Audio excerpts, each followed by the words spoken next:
Patuloy na nagbibigay serbisyo, pag-asa at saya. GMA Regional TV, kapuso ng bawat Pilipino.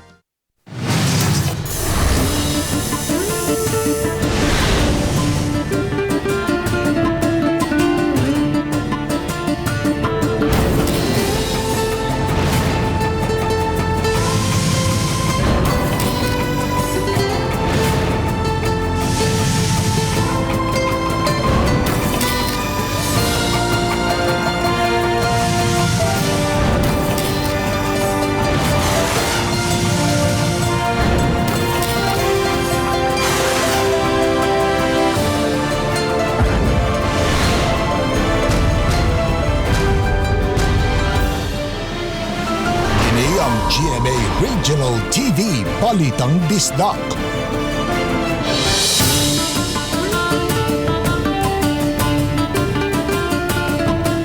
Mayong hapon na kining inyong GMA Regional TV, Balitang Bisdak. Ang bugtong kasaligan, kasandigan o karangpan sa mga Bisaya. Ako si Bobby Nalsaro. Nga maghatod sa labing dako og mga nagunang balita nga mahinungdanon sa Central ug Eastern Visayas. Ako si Alan Domingo. Ako si Cecil Kibod Castro, live sa GMA Complex sa Dakbayan sa Sugbo.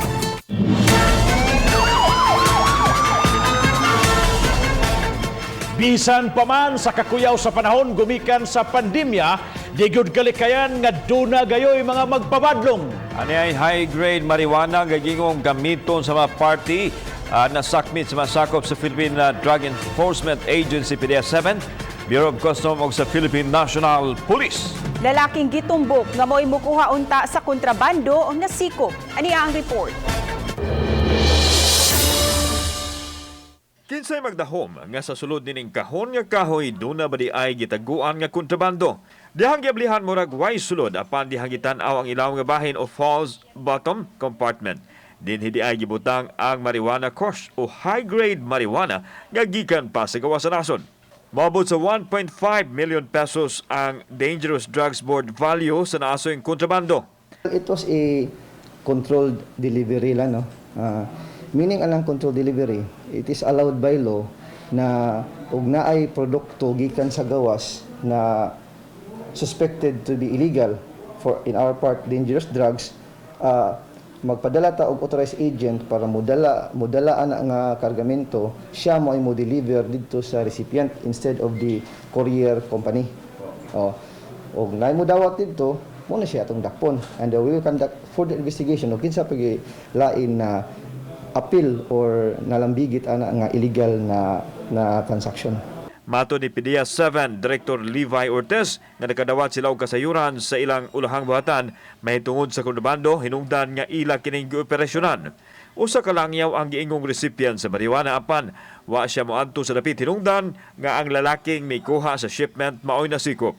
Gibutyang ni Ortiz nga usa ka grupo sa mga adunahang tao ang anaa sa likod nining paggamit sa marijuana kush isip party drugs. Gigamit na siya sa mga party as party drugs, no? Mga party kana mga high profile na mga tao, mga prominent people, ang ilang gamitan as party drugs is kush, cocaine and ecstasy. Itong shipment came from Spain. Naatay shipper si Richard Rosek of Abda Naciones Unidas, Puerto Banos, Malag, Spain. Una iyang ipadala diri to a certain Mateo Abato. Samtang magigalayon usab ang PDEA sa DPWH human gigamit sa suspek ang logo sa ahensya. Posibleng gigamit lang ang ngalan sa ahensya aron sayon makalusot sa mga checkpoint kay magpakarong ingnon nga essential o apor. Gigadakdang paskanong kaso ang dinakpan nga magatubang og mas bugat nga silot tungod sa pag-import og marijuana. Wa pay giluwatan nga pamahayag ang dinakpan. Kauban si Marlon Milgaso, ako si Alan Domingo. Balitang Bisdak. Tulo ka mga kanhi opisyal sa Department of Public Works and Highways DPWH Central Visayas ug usa ka pribadong individual ang gihukman nga guilty sa kasong graft and corruption. Subay kini sa kontrobersyal nga pagpaborot sa presyo sa mga decorative lampposts atol sa Association of Southeast Asian Nation kun ASEAN Summit niadtong 2007 sa gipagawas nga desisyon sa Ligabayan 6th Division niadtong September 29 gihukman ang tulo nga kanhi opisyal sa DPWH-7 nga may bilanggo sa 6 ngadto sa 8 ka tuig. Did-an usab sila makahupot sa bisan unsang katungdanan sa gobyerno. Ang desisyon gipirmahan nila ni Presiding Judge Amparo Kabutahitang, Associate Justice Kevin Vivero o giuyunan usab nila ni Associate Justices Sarah Jane Fernandez o Carl Miranda. Lakip sa sutang nakalapas sa Graft and Corrupt Practices Act ang usa ka opisyal sa dakong kompanya nga mo'y gipalitan sa gipaborot nga presyo sa mga decorative lampposts. Samtang una nang nabasura ang susamang kaso nga giatubang sa 11 ka mga opisyal sa kagamhanan nga nagatubang og susamang kaso.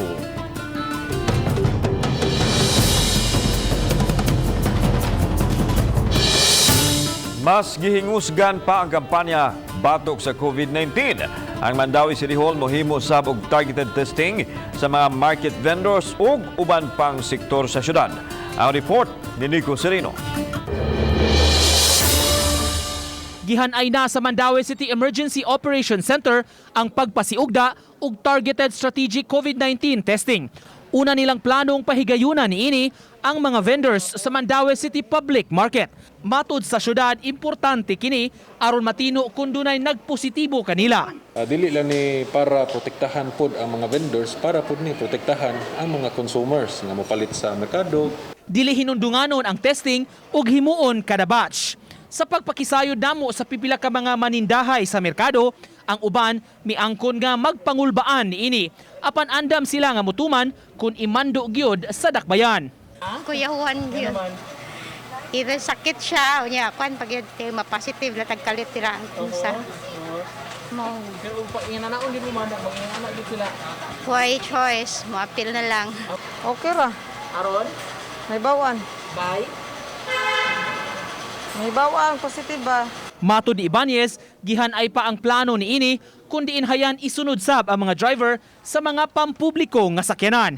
Pasalig sa syudad, dunay igong test kits alang niining maong katuyuan. Once iswab baya, di biya nabot pasabot nga pwede sila mobalik sa ilahang tindahan. Once maswab, mo isolate baya while waiting for the result. So, nag-finalize pataron sa ato ang protocols ani. Uban ni June Solon, Nico Sereno, Balitang Bisdak.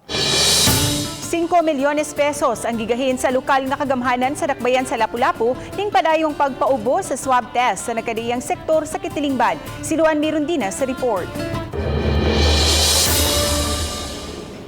Nagpadayon karong adlaw ang pagpaubos sa swab test sa mga tricycle drivers. Gibana-bana moabot sa 5,000 ang mga tricycle drivers sa dakbayan, busa gibahin sa 5 ka adlaw ang schedule sa ilang swab test o gipahigayon kini sa Hoops Dome aron hamugaway ug kalikayan ang pagdasok. Padayon usab karon ang swab test sa ikaduhang batch sa mga drivers sa mga modern jeepneys. Gipahibaw ni Mayor Jonard Ahongchan nga moabot sa 5 milyones pesos ang gigahin sa dakbayan alang sa swab test sa nagkadaiyang sektor. Una nang napaubos sa swab test ang kapin sa 1,000 ka mga boatmen ug divers sa tourism sector. We allocated 5 million pesos for the swab test.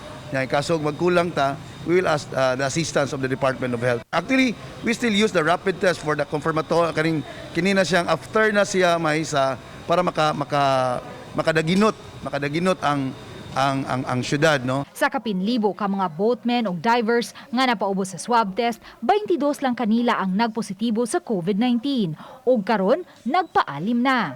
Samtang wala pa'y resulta sa swab test sa unang batch sa mga drivers sa tricycle ug modern PUJ.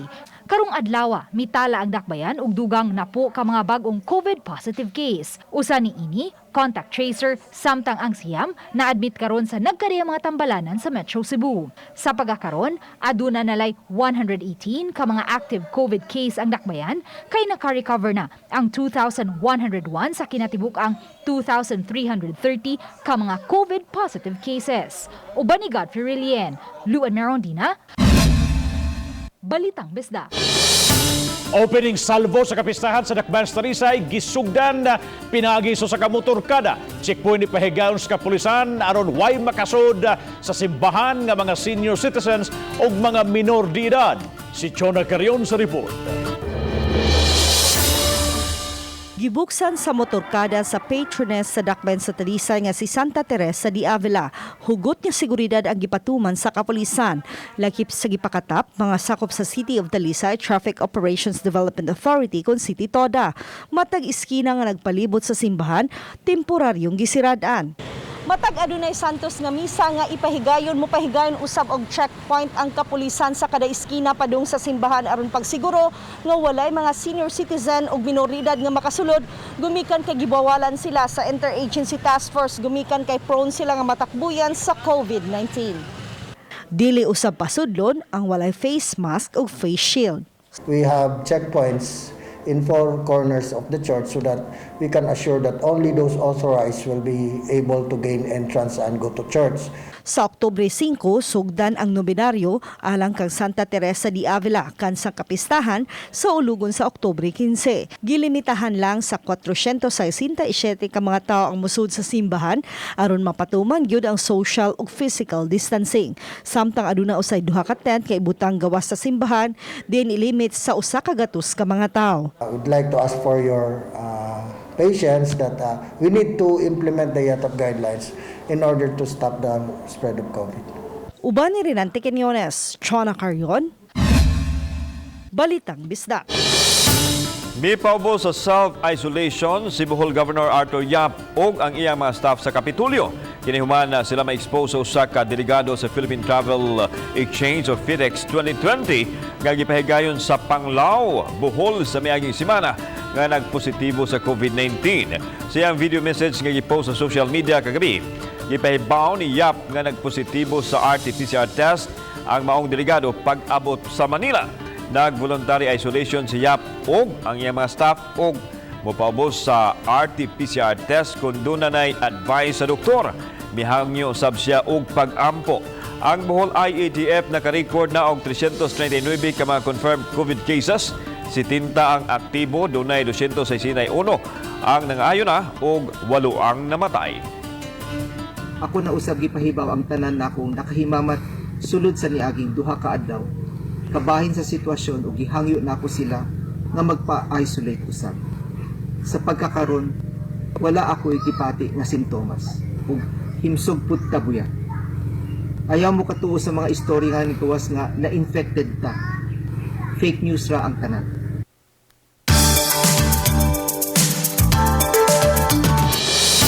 Aron makuha ang atensyon sa mga tinun-an sa online classes, ilabi na sa grade level, ani ay magtutudlo nga nag-trending sa social media tungod sa susamag musical play niya nga pamaagi sa pagtudlo. Kini ang report ni Femery Dumabo.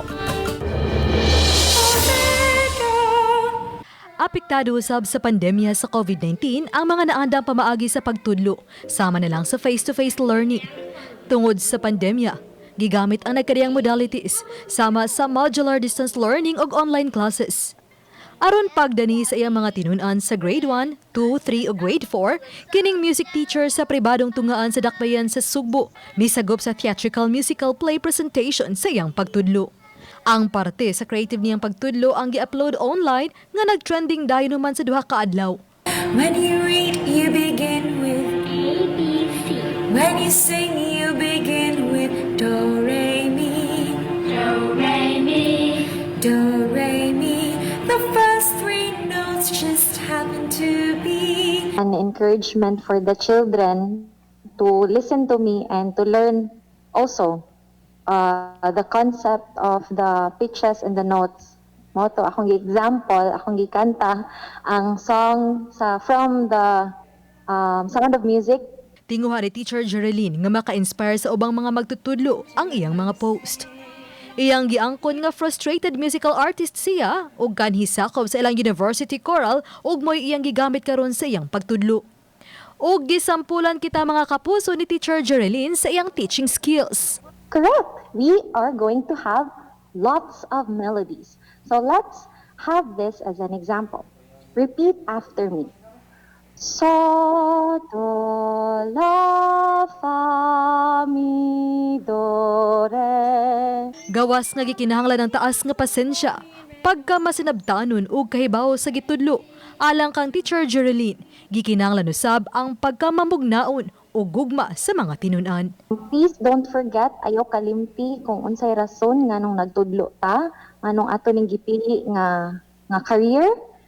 Kay all of these things are for the kids. So para sa bata, para sa kaugmaon sa atong nasod. Oba ni Cleofer Lumayag, ako si Family Dumabok. Balitang Bisdak.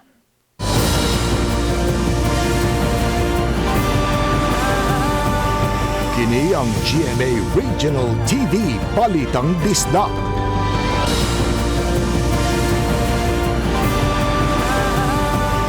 Kini ang GMA Regional TV Balitang Disda. Lapu-Lapu City Hospital mag-usa ka buwan ng COVID positive patient nga giatiman samtang Mayor Junard Ahong Chan mupada og suwat ngadto sa DOH-7 human mapakyas ang kontraktor sa Phase 1 sa pagtiwas sa trabaho nini. Si Luan Mirondina adunay live report. May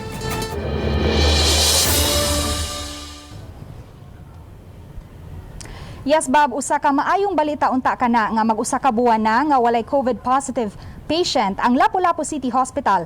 Ilabi na kay karong adlaw gisaulog nila ang ilang ika-61 ka tuig nga anibersaryo. Apan lagi ang planong pagpalambo sa tambalanan gikatahong naangan-angan human matod pa wa matiwas sa kontraktor ang gisaad niining mga kakuwangan sa iyahang trabaho bisan pa man sa gihatag nga extension.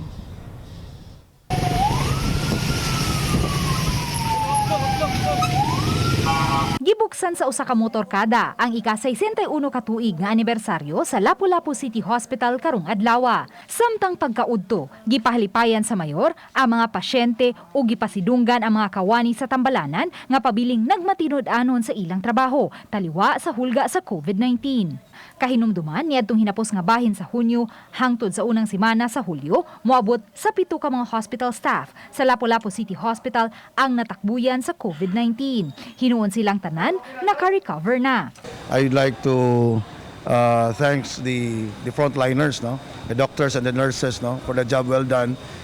They risk their lives para lang yun na masalbar na po na kinabuhi sa atong isig katao, no. Samtang gipasigarbo usab ni Dr. Ronald Oporto, Hospital Administrator sa Lapu-Lapu City Hospital nga mag-usa ka buwan ng walay COVID positive case nga na-admit karon sa tambalanan. Bisan kung nagsugwa karon ang ilang mga pasyente apan negatibo kini sa coronavirus. Hinuon may 12 pa ka mga pasyente ang gipaubos sa swab test ug gipaabot pa ang resulta niini. Almost a month wala gitay pasyente nga nasud sa ato ang isolation nga positive sa COVID. So nindot kayo. I think because of the program ug ato ang mga preventive nga measures nga gibuhat sa atong local government. Sa pikas bahin kagahapong adlaw, Setyembre 30, napupos ang gipangayong extension sa kontraktor nga humano niini ang mga kakuwangan sa Phase 1. Apan matod sa mayor, misulod na lang ang buwan sa Oktubre apan wa gihapon kini mahuman. Karon musuwat mi sa DOH nga ang ilahang gihatag nga extension sa contractor number 1 wa gid matuman. So ang sabot na pilay remaining balance ato, doon na ito'y remaining mga 6 million kapin, ilang i-download sa ato ang Lapu-Lapu City account para kita na lang mo padayon sa pagtrabaho.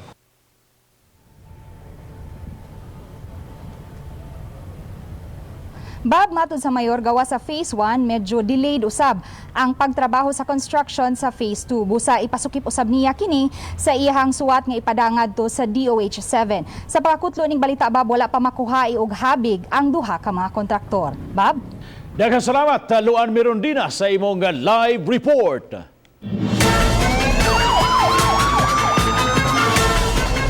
Duha na sikop usa kanila high-value individual sa gipahigayong bypass operation sa sitio Sangi, Barangay Tabunok, Dakbayan sa Talisay. Si Chona Carion sa report. Nasikop sa mga sakop sa Talisay City Police si Leonardo Gabato ang subject sa bypass operation ug ang iyang kaubang si Carmelito Plaza C. Positibong napalitan og gituhang shabu si Gabato gamit ang 500 pesos nga bypass money. Nakuha sa iyang posisyon ug sa iyang kauban ang pinakite sa gituhang shabu. Mato ni Police Major Gerard A. Spilare nga dugay na nang gimonitor ang mga dinakpan tungod usab sa abag sa komunidad. Our operatives were able to monitor their illegal drug activities, which resulting to their arrest. So, with the arrest of these two, we expect that we will again neutralize the illegal drug activity in Tabunok.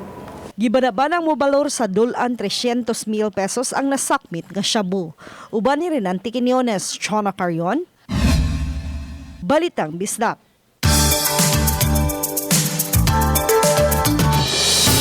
Pipila ka adlaw sa di pa ang pagbuka sa klase karong Lunes, gihimo na sa Mandawi City ang formal nga pag-apod-apod sa mga learning module sa mga estudyante. Ang ubang ginikanan ng hangyuunta kabahin sa releasing schedule nga managlahi sa ilang mga anak. Ang report ni Nico Sereno. Dagsa ang mga tao nga miadto sa barangay hall sa alang-alang alang na sa module distribution nga gisugdan karong adlaw. Ang barangay ang usa sa tulo ka lokasyon kun diin gipahigayon ang pag-apod-apod sa mga module alang sa tanang estudyante sa City Central School. Sa alang-alang barangay hall para sa mga grade 2 o grade 3 ang giapod-apod dito. Gipaningkamutan sa mga teachers inabagan sa taga-barangay mapatuman ang social distancing taliwa sa pag-abot-abot sa mga tao. Pipila ka mga ginikanan nga may claim sa modules na balaka gumikan kay gahinan gayud og oras ang pag-claim niini. Sige nang Juliet, upat ang anak. Maglabang-labang siya og lain-laing lugar aron maklaim ang mga module. Karon di ako sa lang-alang, nagkuha ko sa akong grade 2 nga kuan sa module, inikahuman ako ani adto na po ko sa SPED Center sa my division office sa kuan kanang dito sa Central, inikahuman adto po ko Kambaro. Inikahapon abalik na po ko sa kuan kanang Central. Ug di po nato tagag time management ang atong anak. Suffer man po nila niya. Ug kay tang ginikanan kinahanglan gyud ta mo suffer sad. Sila bang labang ka? Oh, ana jud. Kay magkuha man ko sila module niya. Ang uban lain man ang area ba. Lahin og area. Mo nang human ako ari, balhin ko to sa Kambaro. Pasensya lang gid intawon og gamay mga ginikanan nga naingon ani kay dili ra man sa kami na ingon ani sila sad apila sad jud. Muna magsinabtanay lang jud para sa kaayuhan sa mga bata. Usasab sa lokasyon sa distribution ang Kambaro Barangay Hall nga gidagsa sa mga ginikanan. Lakip sa giapod-apod dito ang mga learning kits alang sa mga kindergarten students nga gibutang og bag ug kumpleto sa mga school supplies. Ang module alang sa grade 4, 5 ug 6 sa gawas sa Mandawi Division Office gidistribute. Hugot sab nga gipatuman ang health protocol ug gani may usa ka ginikanan nga wala pasudla kay nag 38 ang temperatura. New normal na kun makonsidera kining pamaagi labi na kining distribution sa mga learning modules alang sa mga estudyante. Panawagan lang karon sa mga magtutudlo kooperasyon sa tanan labi na gyud sa mga ginikanan aron matunhay ang mga buluhaton nining pagbukas na unya sa bag-ong school year. Pangduha ka semana sa module ang giapod-apod samtang wala pay campus ang eskwelahan kay gigamit pa isip isolation facility sa COVID-19. We don't have the area, we don't have the proper area for distribution. That's the very reason why. Yeah, we retrieve this module by October 16. So 2 weeks sad silang mag-answer. Uban ni June Solon, Nico Sereno, Balitang Bisdak. Sa silanganang lalawigan na napunan ang nakalas sa COVID-19 dito sa Negros Oriental. Ang labing uwahing nakalas maong 56 anyos nga babaeng locally stranded individual nga gikan sa Muntinlupa dito sa Metro Manila ug mipauli sa lungsod sa La Libertad sa Negros sa niadtong miaging buwan.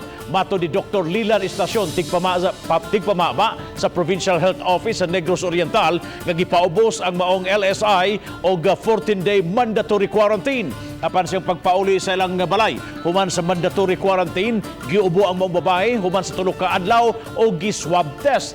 Gibutang siya sa isolation facility sa lungsod human nasutang nagpositibo. Apan samtang garakaw-lakaw ang COVID-19 positive, kalit lang siyang gikutasan hangtod nga nabugtuan siya sa iyang kinabuhi.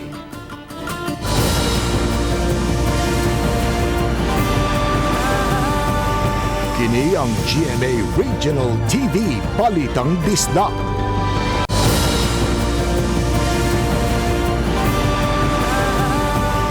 Kini ang GMA Regional TV Balitang Disda. Kaso sa mga nataptan sa COVID-19 sa tibuok kalibutan, wabot na ngadto 34 milyones. Hinoon na dolan usab sa 24 milyones ang naka-recover na dinhi sa Pilipinas kaso sa COVID-19, mitungtong na sa kapin sa 311,000. Ang report ni Fee Marie Dumabok. Sa worldwide data, 33.8 milyon na ang natalang kaso sa COVID-19 sa tibuok kalibutan sukad kanihang udto. 23.5 milyon niini ang mga naayo na, samtang kapin sa 1 milyon usab ang mga nangamatay sa maong sakit. Sa data sa DOH gahapon sa hapon, ang Pilipinas mitala og kapin sa 311,000 nga kaso sa COVID-19. Human nadugangan og kapin sa 2,000 nga kaso. Kapin sa 500 usab kanila ang nangaayo na, hinungdan nga 52,000 na lang ang aktibo nga kaso. Samtang ang kaso sa Central Visayas nagkataas man gihapon, apan mas nagkadaghan usab ang natalang naayo. Gikan sa dulan 21,000 nga kritibok ang kaso, 1,469 na lang ang mga aktibo nga kaso niini. Sa data sa probinsya sa Sugbo, dulan sa 6,000 ang kritibok ang kaso, apan 521 lang niini ang aktibo nga kaso. Sa Bohol, 318 ang total COVID case, 80 niini ang pabiling aktibo. 64 ang aktibo nga kaso sa Negros Oriental, gikan sa 192 nga kritibok ang kaso. Way naduga nga kaso sa lalawigan sa Siquijor. Sa Cebu City, nadungagan ang mga naayo gikan sa COVID-19. Hinungdan nga 380 na lang ang mga aktibo nga kaso.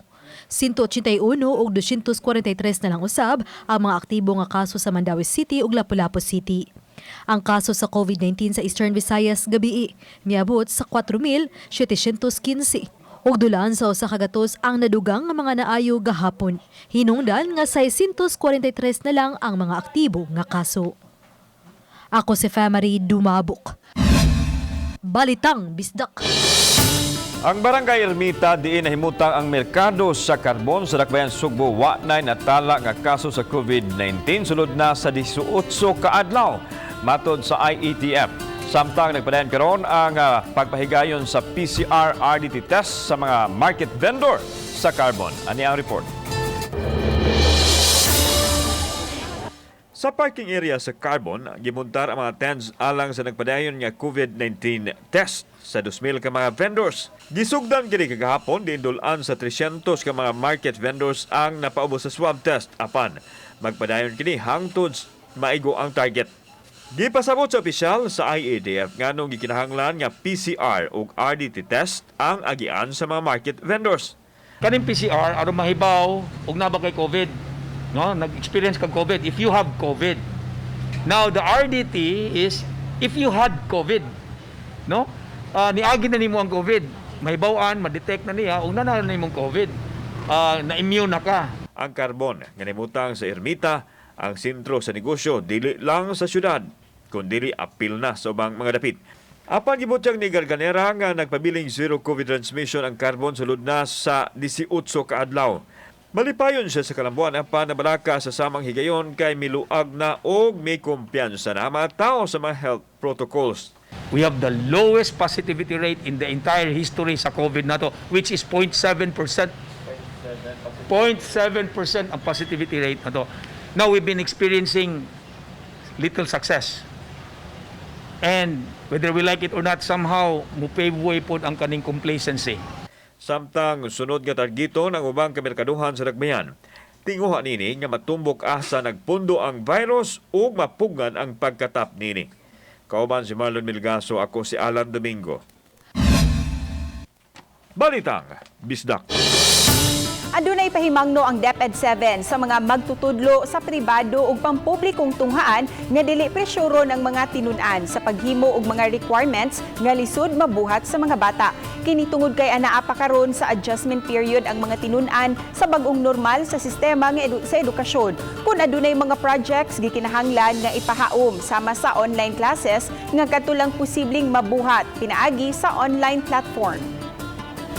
Kaning paghatag og mga requirements requirements and assignments should be always kuan gyud in gihuna-huna gyud ba nga kinahanglan makaya sa isa ka bata within sa iyang kanang lugar nga naa siya.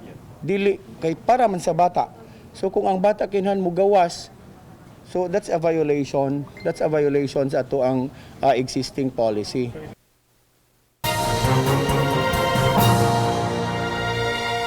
Maayong adlaw mo kini ato ang latest weather update karong adlang Huwebes, October 1, 2020. Hanging habagat may nagapekto karon sa tibuok Kabisayaan ingon man sa probinsya sa Palawan. Sa laing bahin na kita gi-monitor nga cloud cluster o mga tapok sa mga dag-om nga anaa pa karon sa ato ang gawas sa Philippine Area of Responsibility. Sa pagkakaroon ang maong disturbance, wala pa gid ni epekto sa bisan asang dapit sa ato ang nasod. Apan padayon kitang maga-monitor sa posibleng development niini. O sa toang forecast, karong mosunod na 24 oras, ang Metro Cebu apil na gayud ang ketibuk-ang bahin sa Kabisayaan. Ingon man ang Palawan, apil na ang Kalayaan Group of Islands ug ang Occidental Mindoro, makasinati sa init nga tempo sa panahon ug dunay mga panagsang pagkamapanganuron ngadto sa pagkamadag-umo na kalangitan. Nubanan lamang sa mga lumalabay ug mga patak-patak na mga pag-ulan ug mga pagpanugdog og kilat, ilabi na sa hapon ug sa gabi ug tungod lamang kini sa mga localized nga thunderstorms ug sa hanging habagat. Samtang ato ang adlaw mosalop alas 5:34 sa hapon, musilang ugma alas 5:33 sa buntag. Para sa dugang update, bisitaha mo ang website bagongdatpag-asa.dost.gov.ph ingon man sa amuang mga social media accounts. Dinhi na lang kutob gikan diri sa Mactan sa buhatan sa Pag-asa Visayas DOST kini sa Mio Aguirre og maayong adlaw. Laing binulto o nilibong kantidad sa illegal nga drugas ang nasakmit sa operasyon sa Mandaue City. Nadakpan sa taga Station 2 ang 44 anyos nga lalaki nga nagatalisay ang dinakpan apan gayngong nga misud na kini pagpamaligya diri sa Cebu City o ingon man sa Mandaue City. Mato ni Police Captain Marvin Figueredo, bag-o lang ang dinakpan nga may mga downliners nga una nang nadakpan sa kapulisan. Nasakmit ang 90 ka gramos nga drugas nga ubalor og 612,000 pesos. Wasa na mo hinganli ang dinakpan kay nagpadayong investigasyon karon og ang follow-up operation nga gipahigayon sa atong kapulisan.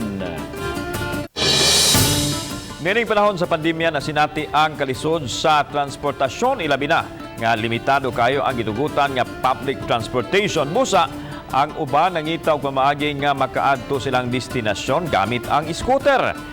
Apan na miligro nga dili kini matugutan sa hingpit gumikan sa lagda sa kagamhanan. Busa gitinguha karon sa grupo sa mga naggamit og mga scooter nga mahatagan sila og kahigayunan nga matugutan sa kadalanan. Ang kagamhanan sa Dakbayan sa Sugbo bukas sa hangyo sa mga skuteros. More on the kaning pag-regulate rather than an outright prohibition. More so pandemic in town karon.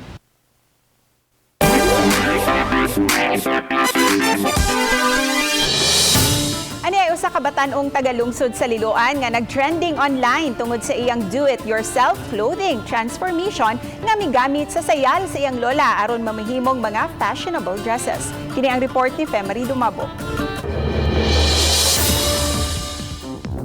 Mga daang sapot, ukay-ukay nga long sleeve, duster, blouse ug bisan daang sayal ni lola ug ni mama nga gikan sa kaban.